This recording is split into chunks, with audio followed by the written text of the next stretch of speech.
Hello, hello, hello. Three times hello, boom, boom, and many times on our show.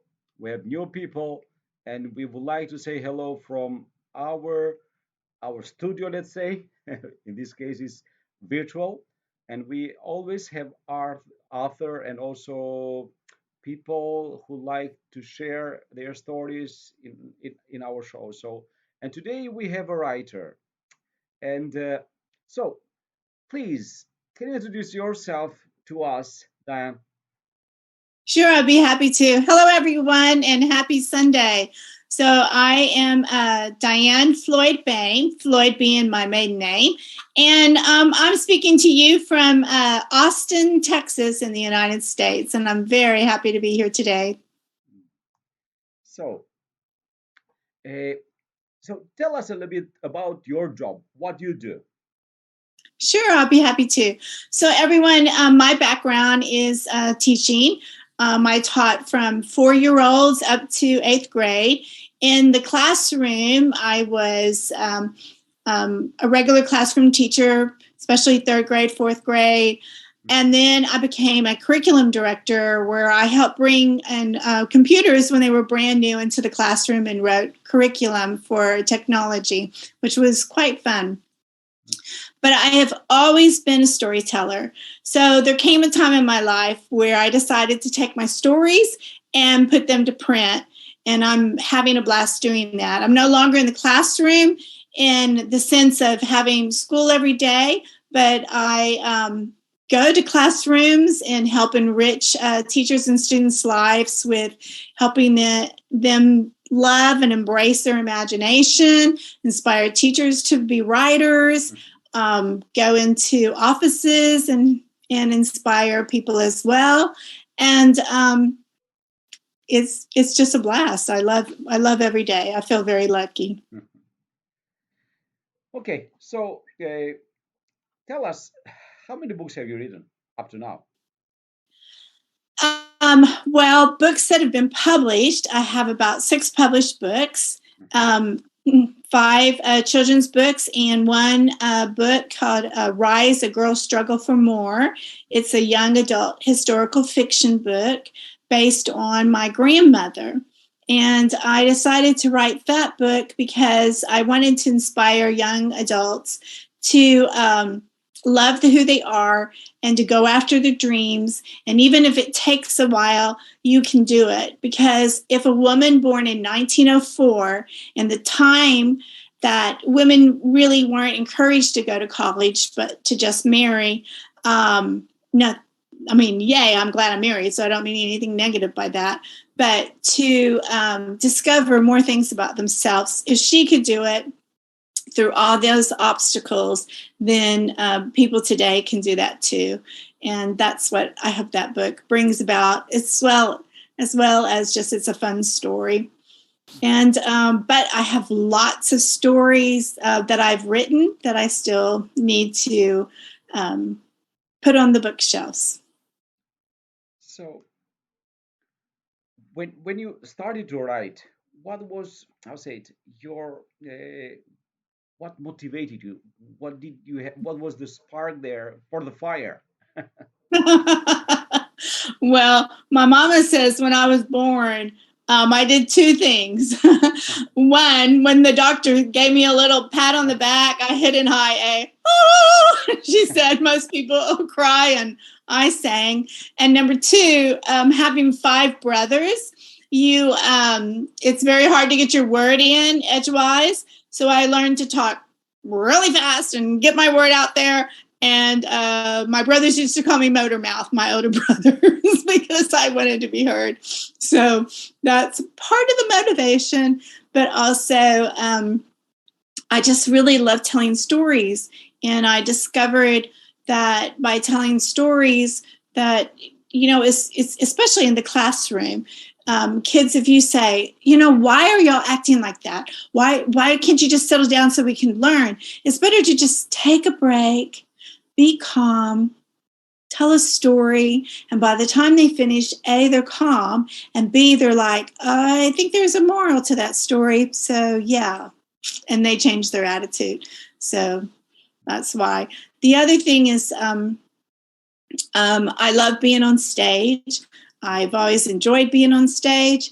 And as I became a mom, I have three kiddos, all grown up. And two of the girls, they love singing, and they're 10 times more talented than me on stage and singing. And I wanted to step back and not have them compare their voice to my singing voice, because seventh graders should not compare themselves to an adult voice. And it was more important for me not to be on stage and not singing, so that they could mature and we could have a beautiful parent-daughter relationship. So one day I was out gardening, because I love to garden. Even though I'm not great at it, I still love it. And it dawned on me that, I should just take the stories that I've always told to kiddos and put them to print. And that gave me something different to do with my creativity, while my girls, started learning and expressing themselves on stage and singing. So you said that in one of the books you have taken the story from your grandma. Now, Yes, sir. what about your brothers, the five brothers, and also what about your daughters? Do you have Yes. anything there? Absolutely, I do. That's the one thing about being a writer is you want to make your characters real, and they won't be real unless you've experienced it in some way or another.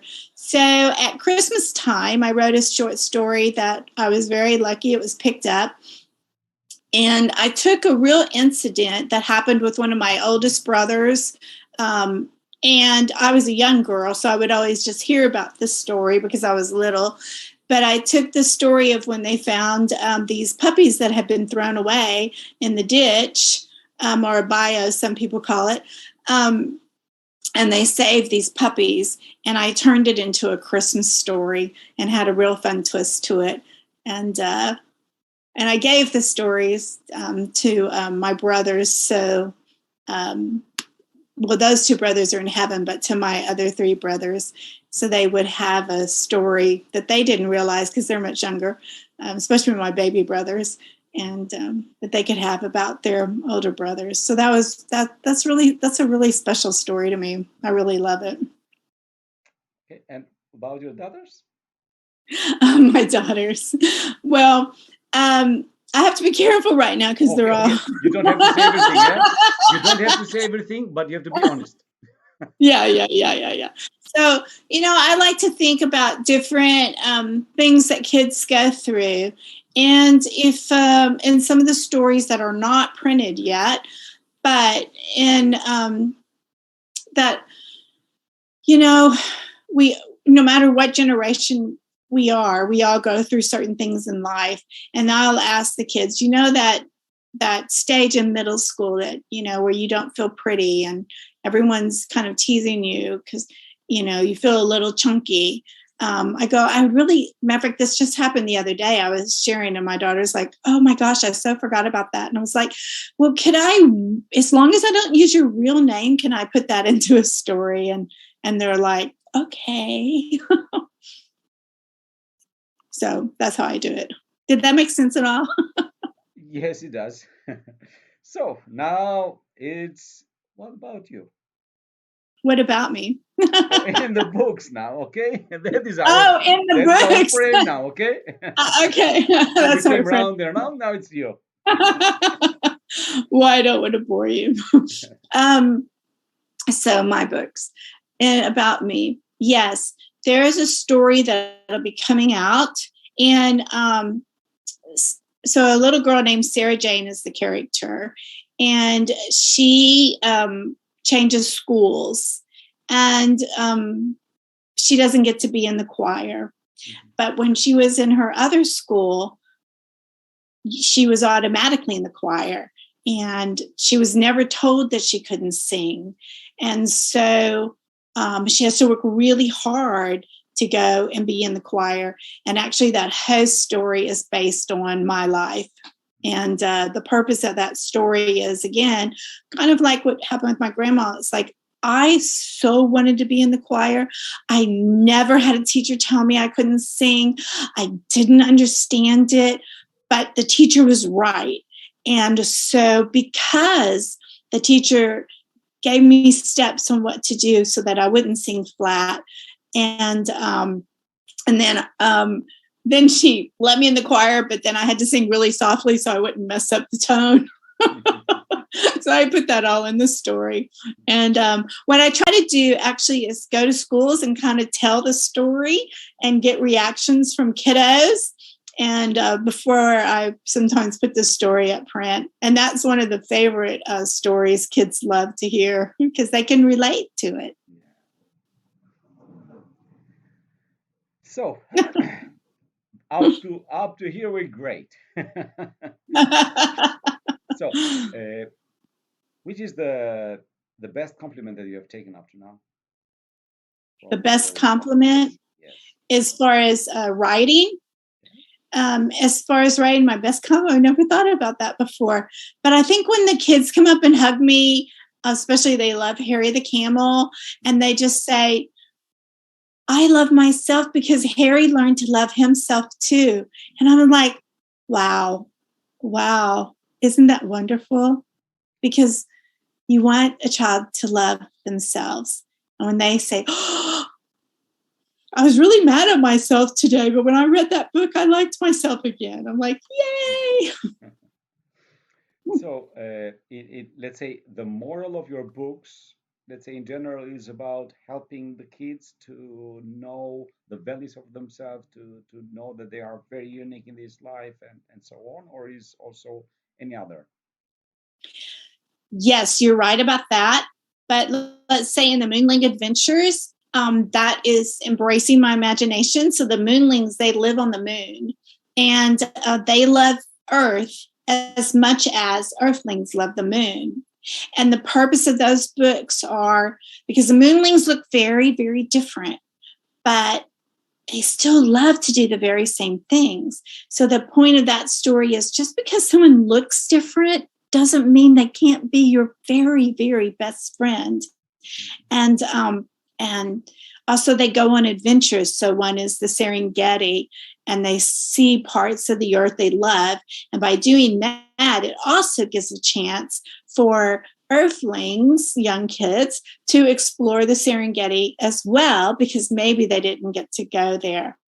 And because I was blessed enough to go there, I wanted to share some of my favorite animals that I saw there.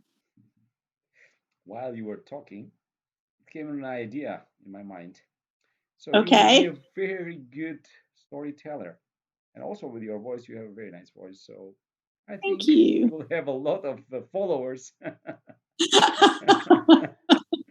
Oh, thank you. I mean that. Yeah. Thank you very much. You're so kind. I appreciate it. No, it's a fact. I hope I'll see you in your own channel telling stories to the kids. Oh, yes, definitely. And if ever you want to beam me in somewhere to tell your kids or anyone, I love to do that because I think that one, if we've been put on this earth for something special, and when we find that special thing, even if it's just taking your coat out of the closet because you don't wear it anymore and you give it to someone, you've done something really special for someone else. And so when you've been blessed, to turn around and bless someone else is great. And also I believe that, a lot of us, we can't travel. And matter of fact, I'll tell you a secret. You ready? Okay. So the Moonling girl, she's me. Because when I was little, Mama and Daddy, they had the typical 1950s style home. And every time Mama would have a baby, they would be in my room and then they'd go off because they were always boys, right? And they'd go to the next room. But when the moon shone full blast into my bedroom at night, I would take my little twin bed and I would put it by the window. And then I would take the sheer curtain and put it over like a princess, and I'd look at the moon and I would dream of the magic carpet. So my husband's the magic carpet guy now, because I dreamed I would be able to go and see the world. And so I've been blessed because I've seen so much of the world. There's so much more I need to see. And what I've discovered is what most people have discovered is that, you know, the old saying, you're only afraid of what you don't know. So if I can get in front of kiddos and even grown-ups and say, look, you know, these people are beautiful. Set the politics aside. That when you get to know someone and you discover they're just like you, then you can, you know, you can stand shoulder to shoulder and help one another. And what a blessing that would be. And in my book that just came out around Christmas time called A Song of Peace, the little boy Tommy, he wants peace on earth. And so it's a beautiful story that he walks through the park with the neighbor and explains. And before you know it, people are singing or saying the word peace over and over and over. And there's a moment in time that there's peace and harmony on earth. And I love that story. And it really, and I bring in different people from around the world with their word that, you know, whether it's Filipino or Latin or Spanish, the word peace, Thai, because we all have that in our language. So, yay. So you use the word peace a lot, okay? In the last one, in the last story that you're writing. So how do you define peace, especially in the days that we're having? You know, I mean, always we have had wars in the world, but for us that we are in Europe at the moment, so it's very close. And also, I think also you watched that on the news. So how do you Yes. define peace? There's so many levels of peace, right? And here we are on Earth, and there's so many different worlds inside this one planet. Peace can be something in some parts of the world that just has to do that you feel good inside and everything's calm. For others, peace is, especially right now, just people are trying to escape because of the horribleness that's going on. They're having peace because they're not hearing a bomb go off. They're somewhere safe. But for me, overall, if I had a magic wand and I could create peace and love, it would be where people were kind to one another. Bombs didn't exist. People had drinking water. They had shoes on their feet. They just felt this calmness and love in the world, and that would be peace for me. Mm-hmm. So, what else do you do during your days? During Apart my from day. writing and apart from being in the garden, I don't. It doesn't seem to me that you are a lonely person. So. Well, my husband and I, we really enjoy each other. We've been married over 40 years, and he's my very best friend. We have 3 grandchildren, and I have 1 grandson that I deeply adore. I stay very busy with my other brothers. They live in different cities, but we talk a lot. And I want to enjoy everything about life. So I do quilting. I'm not great at it, but I enjoy it. My mama says if my great grandmother was alive, she'd be like, you'd be her very favorite granddaughter because she loved everything, tatting, sewing, etc. So, and of course, I knew my great grandmother till I was about 10, and I absolutely adored her. I told my kids I was going to have to live to 300 if they didn't go ahead and start having a bunch of babies. But they're going to kill me for that. But anyway, I just took up sewing in the sense of I wanted to learn how to use my machine more. So my machine does embroidery. So I started taking lessons to be really good at embroidery with my machine. And a long time ago when I was a music major, because my background now is my education is an elementary school teacher, but I started off as a music major. So I took up piano lessons. So I'm also doing piano. So never a dull moment. And of course, I love television. So I love live streaming shows. So. Okay. I know that we can even not just this Sunday will be enough for us, to have every other Sunday. I mean, it'll be we always will gonna have a lot to talk together. But let's say that Thank we'll you. keep it a little bit short for this time, so we'll have another time. Okay. I So would love to come back. yeah, it'll be a pleasure to have you again. Just before we go to that point, I always ask my interviewers, can you please tell us what will be your message to the world? So you have a few Mm. minutes and a message that you want to send to the world. What will be that? We go back to the word peace.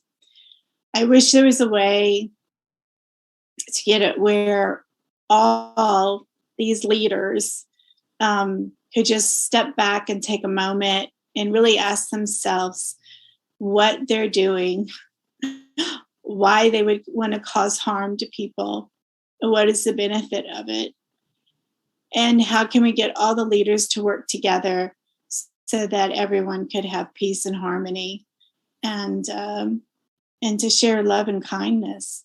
It's just, I don't understand why we can't have that.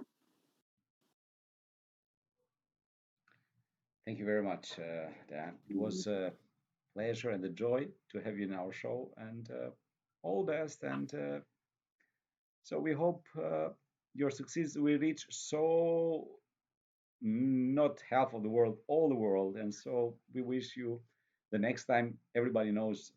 So we'll be famous because of you. Oh, you're so sweet. And I look forward to coming back and being on your show. Thank you so much for having me, and blessings to everyone who's listening. Thank you.